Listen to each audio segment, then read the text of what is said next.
This is Nancy with Fix This House, and today I'd like to talk about this style screw-in bathtub stopper. And if you wanted to take a shower, you would want this stopper to be up and to stay up. And if you want to take a bath, you don't want it to stay up, you want it to drain. So let's talk about what happens if you need help with one of these. So I'm screwing it clockwise like this, and you'll notice that if you do that, sometimes it will stay up, and other times if you turn it just a little bit, it'll pop down. So just take it gently and twist it, lift and twist, and it'll stay up, and then you can twist it the other way and it'll go down. Now, if you were to take this and lift it just slightly up and turn left counterclockwise, spin a few times, it's gonna go down, there we go. You got it in the stopper position, lift it just like 1/8 of an inch and turn, it will come all the way off.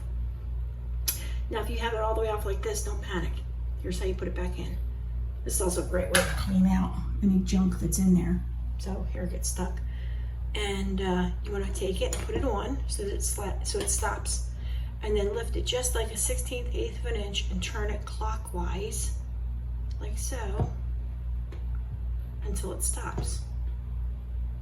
If I keep it down and try to turn mine, it doesn't move. So I lift it just a tiny bit. Okay, now it's stopped. I can't turn it anymore, and it's in there. Okay, so then you can get it to stop. Let's see how that looks from the side. Turn a little bit and it goes down. Lift and turn the other way. This one seems, the top of this one seems a little bit loose. I'm gonna have to look at it. Lift, turn, turn. And to remove it, you want to go counterclockwise, lift it just a tiny bit, turn it. At first it's going to be a little bit tight. See, I lift and I can't turn it. And then all of a sudden it goes, okay?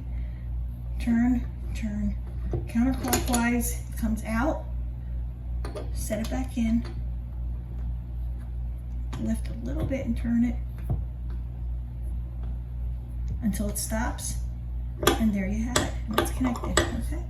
All right, that's about it for today. If you have any questions or comments, please write them down below, and thanks for watching.